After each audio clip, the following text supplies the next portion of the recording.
What is up, YouTube? It is Docky or Docky Style Gaming, and I am back at it again with a Godfall video for you all today. And in this video, it is going to be the second part of my Godfall review, pretty much breaking down the most important aspects of Godfall, the should you buy, the what is the end game like, and ultimately is Godfall for you. Now, for a disclaimer, if you are a diehard Godfall fan, don't expect this video to be all nice things about Godfall, and if you're one of those people looking to just bash on Godfall, I'm not going to be doing that as well. Considering most of the reviews I've watched and were kind of disappointing, I was like, you know what, I think I owe it to at least the people who have stuck around with the channel and are watching, still debating, or people who are contemplating picking it up if Godfall is ultimately right for them. I saw that GameSpot put out their review and they posted that they only played the game for 9 hours. I streamed longer than that on my launch day of Godfall. There was other reviews that only played the game for less than a day before their reviews came out, like on IGN and other articles like that. A recent review came out and said they only played the game for 20 hours. It's like,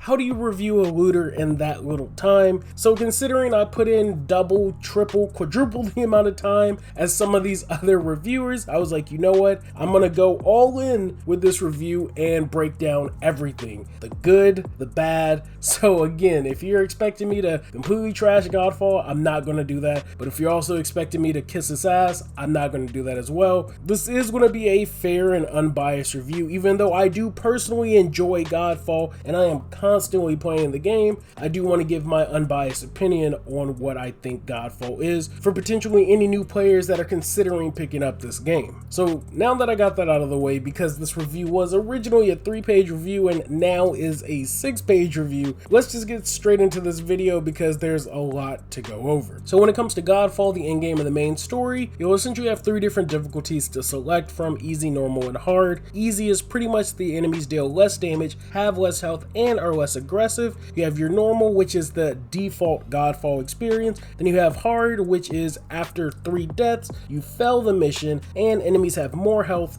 deal more damage, are more aggressive, but they drop more loot. Now, it is more beneficial to play on hard, but I'll get into why you might want to play on some of the lower difficulties a little earlier on, which honestly kind of leads me to my first point, which is that there's no difficulty experience scaling, meaning no matter what difficulty you play on, you get the same amount of XP, essentially making it more beneficial for you to run the game on easy until you're at least at max level, because then it's beneficial for you to bump up the difficulty so you can get the additional loot at the max level. So a quick example is if you're running a Dreamstone at hard difficulty, if you run it at easy, you'd still be getting the exact same amount of experience that you'd get from the hard difficulty, thus making it not really too beneficial to run it at hard if your main goal is just to level up. Now again, like I said, once you hit max level, you should pretty much be playing on hard non-stop to get the additional loot and for the additional challenge to the game as well. But very early on, especially when it comes to leveling up, it is more beneficial to run at easier difficulties, sadly. And also, since we're on the topic of leveling, a side note is, as of right now, some of the best spots for leveling is actually the open world by killing mobs or some of the higher level Dreamstones, especially any mission that's at your current level or higher, because similar to there not being difficulty experience scaling, there's also not enemy scaling in the game, which is a big issue.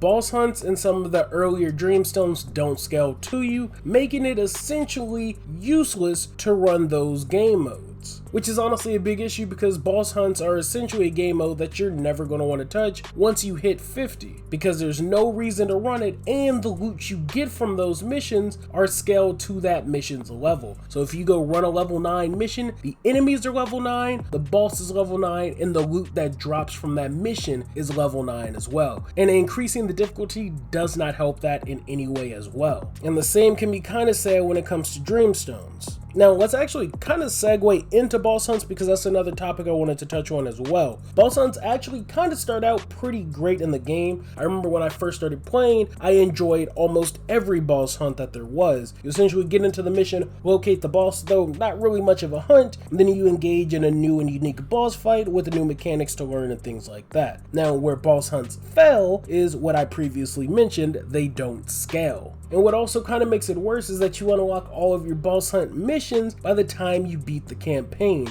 meaning none of the boss hunts will be at level 50 or the max level, meaning you won't want to run through any of it. So all of the interesting mechanics, uniqueness, and challenge to the individual boss fights kind of thrown out the window, because again, since those boss fights don't scale to your level, you can essentially go into boss fights now at max level and clear them out in like 5 or 10 seconds. Now, the one redeeming factor of boss hunts is that they can also be found in Dreamstones, luckily. And at least the Dreamstone versions of these are at your level or even higher. So you still can fight these bosses at your level or higher in Dreamstones, though a bit random, but you can actually pick them individually from your map like the ones that are already on there at the lower levels. So now that we got one of the in-game modes out of the way, and I kind of use that term a bit loosely, let's actually touch on Dreamstones because I just brought that up. Now, Dreamstones is actually pretty great, but it's also a bit misleading. It's great for two things though in particular: leveling you up and farming a ton of loot. Hands down, Dreamstone is the best way to farm loot in Godfall. Now, there are a total of 18 replayable Dreamstones,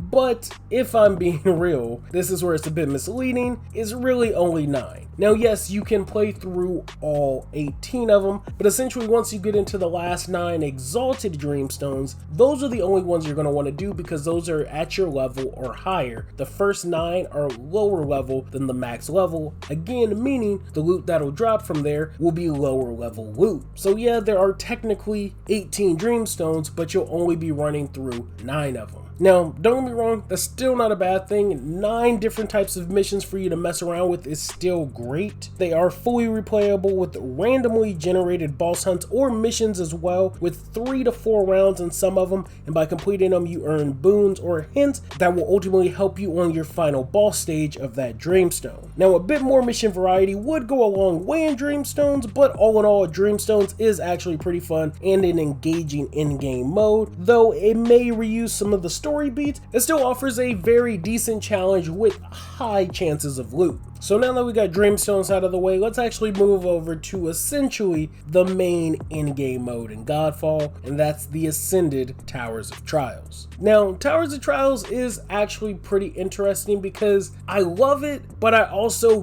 don't like a lot of aspects of it because I understand what it's meant to be for and what it's used for, but there's so many things that could be improved upon it to make it a much better in-game mode. But before I mention the issues, let's actually talk about what it does right. So the Ascended Towers of Trials gives players an endless game mode that consistently increases the difficulty. The Towers of Trials is ultimately a great place to test out your builds and see how far you can progress up the tower, along with getting some exclusive loot that can only be found in the Ascended Towers of Trials. And honestly, it feels like all of your farming and grinding is essentially to primarily set you up for the Ascended Towers of Trials. Now personally, I like running the towers because it allows me to try out my builds and ultimately get pissed when I get one shot. It also lets me know where I'm slacking in a build and that essentially I'll probably need to go farm for better gear augments or respec my skill grid because clearly my build ain't up to snuff. Now where towers kind of falls off is the repetitiveness of the challenges, and the loot acquired is not rewarding to your time spent in trials. As I mentioned earlier, Dreamstones is the best place for farming loot and takes considerably less time to complete than Towers of Trials. And for the time spent and the difficulty of the towers, it feels like you aren't rewarded hardly any loot for your time spent. Especially if you've been hoarding keys and you lose all 3 revives and you are ultimately completely out of luck. You are sent straight back to the 7th Sanctum and all of that hard work in the Towers of Trials is for nothing. And when that happens, it kind of feels like the towers is a glorified training simulator that you have a chance to earn loot from. I mean, and maybe that's the point. Maybe it's just meant to test your builds and give players that extremely hard challenge, but it feels like it should at least be a bit more rewarding. Now again, it might sound like I'm talking a bit negative about it. I do really like Towers of Trials because again, it shows me where my builds are slacking. I may be thinking I'm hot shit and then I go into towers and get lit up and I'm like, all right, my build is complete garbage. But again, the Ascended Towers of Trials is actually a pretty good game game mode. It just needs to be a bit more rewarding in my opinion. Now let's move over to free roam, because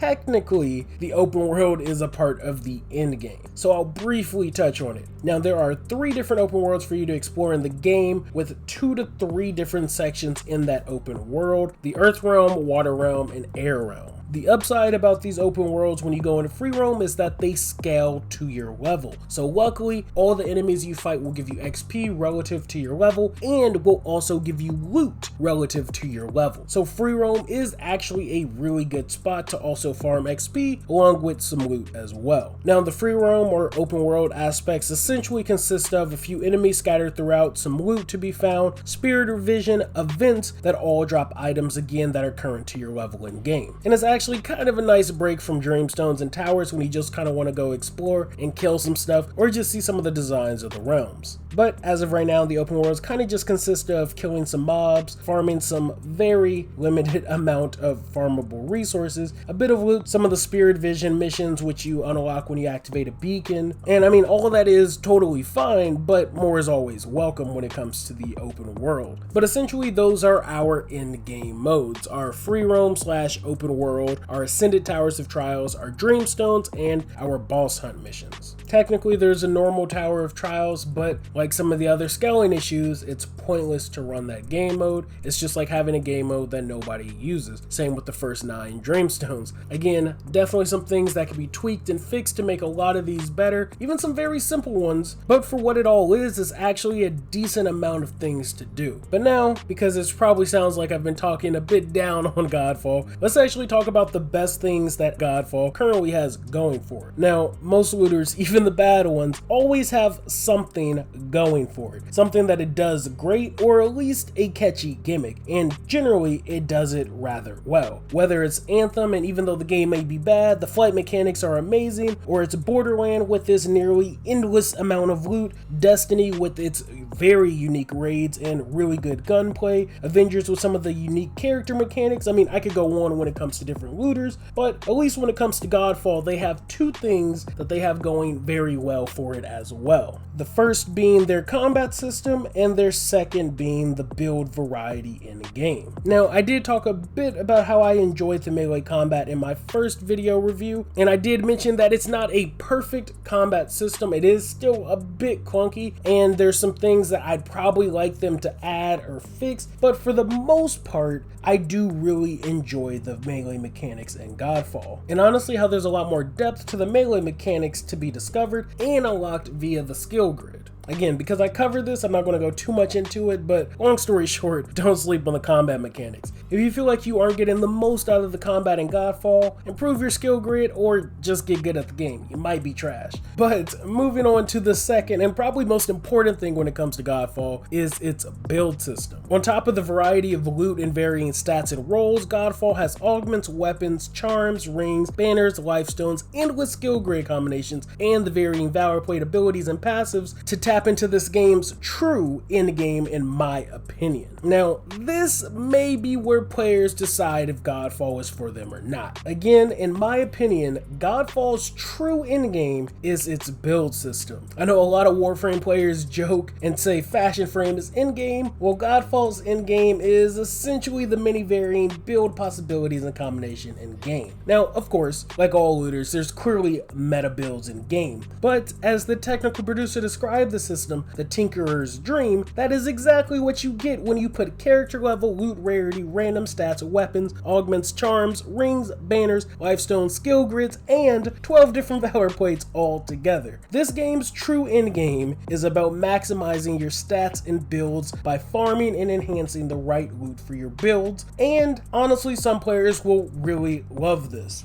I mean, I personally enjoy the grind, and even at max level, I know there's more to come when it comes to my build variations in game. Again, the Ascended Towers of Trials is the perfect place to test out your builds and skills. Only downside to the build system being Godfall's true endgame is that currently there's really only 3 in-game modes that make the most of your builds: the Ascended Towers of Trials, Free Roam, and the last 9 Dreamstones. And that's ultimately where this game might fall off for many. If you're looking for a lot lot of in-game missions, that's not necessarily what Godfall's in-game is like. A sub on one of my previous streams actually kind of perfectly described Godfall's in-game being more along the lines of Diablo rather than that of Destiny. More about the loot and the stats to the build rather than the multiple in-game modes to just kill more stuff in-game. So I can see players gravitating towards Godfall's true in-game, the Tinkerer's Dream, but I also completely understand the players who are looking for just more activities to do in the in-game closer to that of Destiny. So with that being said, is Godfall for you? And ultimately, it's going to come down to what you're looking for in an in-game. I've sank many hours,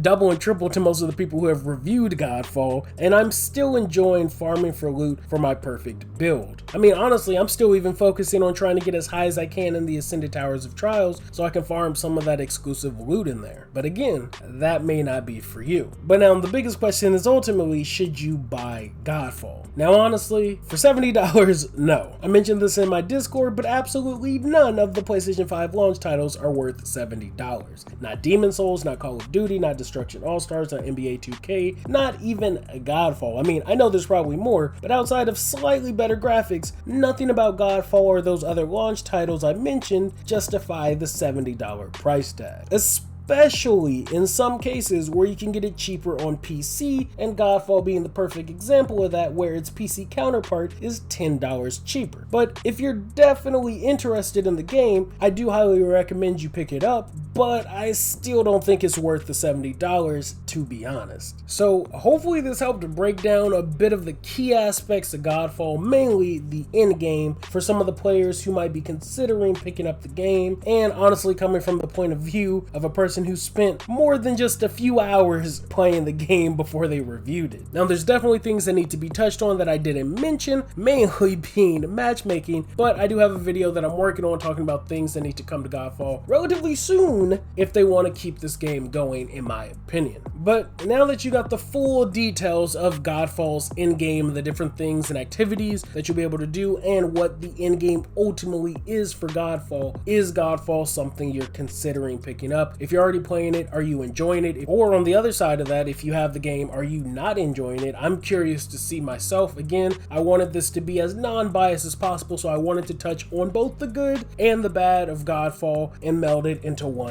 video. So again, hopefully you all enjoyed this video. I am going to wrap it up because I know this is going to be a long one. So thank you all for watching. Like always, links to my social media accounts are in the video description, along with the link to the Discord. Be sure to leave a like if you liked the video, leave a dislike if you didn't. I am out of here, guys. Thanks for the love. Thanks for the subs. Sorry for this video being hella late. I'm out of here. Peace.